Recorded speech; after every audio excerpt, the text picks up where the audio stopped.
dikkati na président Macky Sall dee ngay inauguré ak di fàttaliku ay xaritu démbam Le Soleil yéen kaay ne ma juróom-ñaari téeméeri milliards la président Macky Sall investir diggante aéroport ak l'hôpital foofee ca diwaanu Ndar Géej Ousmane Masseck Ndiaye la duppee aéroport ba Alioune Badara Cissé l'hôpital ba ngir nag Sénégal mën a am dem ak dikk gu ñoŋ waaye tam biir diwaan yi dem fa ak dikk fi mën a ñoŋ président Macky Sall daal nay dal loolu l'aéroport critique yéen kaay ne ma l'aéroport boo xam ni ñaar fukki milliards ak ñett yu tegtal ñaari téeméeri millions moom lañ ci def waaye léppi conteneur la yéen kaay bi ne ma aéroport bi ci boppam nañu ko daal di habillé defaree ko boo moytul du yàq dina daal di yàqu fa yàllaaxu aéroport boo xam ni kenn mënu koo exploiter saa si tembe maanaam dem ak dikk gi mënta nekk ndax mur ba nga xam ni mooy wër aéroport ba tax ba nit ñi duñu jéggee pareegul critique na ma ca tour de contrôle ba ci hangar ba jaar nag ci salle d'embarquement ba ak yeneen ay conteneur lañu jël tegle ko ba maar day taali loolooy aéroport ba lii ko tijjee na ma juróom-ñaar fukk ak ñaari milliards day la nar a def ci l'hôpital bi moom président Macky Sall lu toll ci ñeenti téeméer la l'hôpital ba dina ko am dina am ay unité yu bëri yu cardiologie benn service de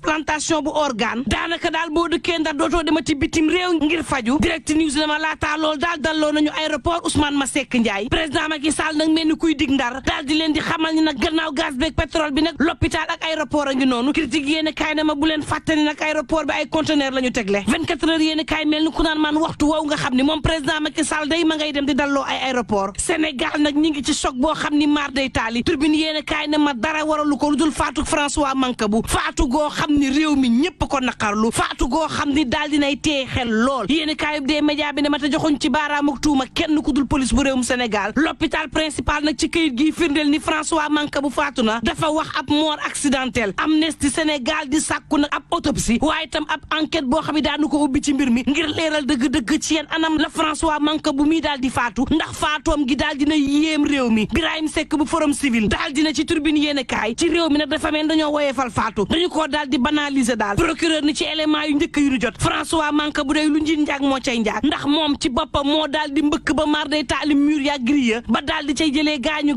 yu metti maître Amadou Diallo avocat am di ko weddi ne du dëgg léefo yéen kaay ne ma nguur gi kay la ñu sàkk mu andi ay gindi ci faatu François Mancabou gi Seydi Gassama daal di xamle ci yéen kaay bi ne dossier médical bi ak autopsie bi bu wanee dëgg-dëgg ne moom François Mancabou mi dañu ko daal di torturer ba mu daal di ñàkk bakkanam nguuru Sénégal ak ña ko daal di dóor ba mu daal di faatu war nañu wax ak askan wi moom Clémentine Coly ne sama jëkkër lam ma wax lenn la nee na gis nga ma ni ma mel dañu maa torturer turbine yéen kaay ne ma Clémentine Coly ci boppam moo daal di weddi procureur xam leen ni nag jëkkëram yoroon na permis de port d'arme daal dinay wane sax boobu le permis ngir mbir mi leer léefa yéen kaay ne ma moom Clémentine nee na ba mu koy gis deret jaa ngay jal-jali ci kaw borom këram Amady Diouf procureur ne deret joojee day François ko teg boppam ndax moo mbëkk giri ak muru commissariat bi maître Kabou avocat wu François ne waxtu wi nga xam ni naqar mi ngi jàpp Sénégal ak njabootu François waxtu woowu kenn ci boppam di procureur ma nga taxaw fee ci combaxtaluk Ndakaaru mel ni ab réalisateur film xam leen ni nag dina génn saa si tembe benn scénario boo xam ne fukki simili la ak ñett défense bi daal dina lenn rek daañu won askan wi ne la ñu wax mooy dëgg François dóorul boppam dañu koo torturer benn dëgg boobu moo am te képp koo xam ne seeti nga François wala nga nekkandoo woon ak François di nga ko wax ba mbir mi leer libération ne faatu François googee daan dina jiixi jaax ak coow lu rëy ci réew mi bu procureur ne dafa gaañ boppam avocat ne amul dañu koo faat te Netflix nag daanaka am nañu ko ëpp doole léegi ci réewum Sénégal alerte ko dajee ne président Macky Sall day saa si tembe la wolof Njaay ne woon boo tëbee dal cib xal dese na la geneen faatu François gii dana mel ni pataas bu nu saaf ba mu tàng jër teg ci loxoom bu sànnee mu xajam te bu lumpee gaañu nar naa tar lool ci président de la république Macky Sall coow lii laas ko dajee ne ma la am te des moom moo di moom procureur daal nee na moom François moo dóor boppam ci giri yi gaañu le témoin yéene kaay ne wax ci faatu François Mancabou gii wax ci torture yu bari yi nga xam ne ñi ngi koy def askan wi ci biir commissariat yi jot na yéene kaay bi samp laaj ne mbaadu mooy bi ëpp bii tax dootul amati ndax ay jege ñaaleem ci boppam xam le na ni moom François dañu koo torturer dañu koo dóor ba colonne vertébrale bi daal di damm ñeenti fan mu daal di koy def ci kawan te waxu procureur gii dafa daal di yeyul kenn professeur Mary Teuw Niane ne faatu gaa ngi bëgg bari ci réew mi de bés bi le jour naan man faatu gii day faatu la goo xam ne jaaxal na ñëpp ba ci nguur gi source aane ma maître Ousseynou Gueye ne dëgg de mooy njëkk te mooy mujj te ñi faat François mii daañu ko layoo budul fii di fee rek Sud Quotidien daal di xamle nii moom procureur bi daal wax na version Le Quotidien ne ko loo ci mënti dégg tâche la boo xam ne nii mi ngi nekk nag ci doddu nguurug Sénégal Walf Quotidien ne liste gi mi ngi gën a yokku nag ci faat gi nga xam ne ñi ngi koy faat gaa yi ci garde à vue l'évidence yéene kaay ne ma en tout cas procureur moom na ko xam dafa yayul kenn waaye tam administration pénitentiaire bi nga xam ne wax nañu ci dawu Papa Mamadou Seck bi yayuñu kenn laas ne ma administration pénitentiaire bi day daal dinañ expliquer ci mbir moomee daal dinañuy xam xam leen nag lu njiit ñaak ñoom ñooy njaag accusé seen bopp waaye itam xam leen na ni daañu def kéemtalaay kattan ba mbir mi leer l'observateur ne loo ci mënti dégg it la yéeme ci mbir moomee mooy moom soxna Papa Mamadou Seck ba tey kenn mënu koo teg gët l'observateur ne ma député Cheikh Abdou Bara Dolly xam leen na ni dem na kaso waaye ndogalu bi yàlla la amul génn ak naqar wala ñaawteef goo xam ni yéen na ko président de la république Macky Sall mbir mi daal ndogalu bi yàlla la lii ko di jeen daal di may xamal ni tête de liste yi nga xam ne ñu ngi ci opposition bi président Macky Sall day ma ngi leen di débauché nu ne tax ba coalition buntu bi di alerté ngir ëllëg nag lu mën a am ci assemblée nationale ñu xam ne loolu la ak lu mënti am mbokk yi ñu yendoog jàmm te nekk ci jàmm.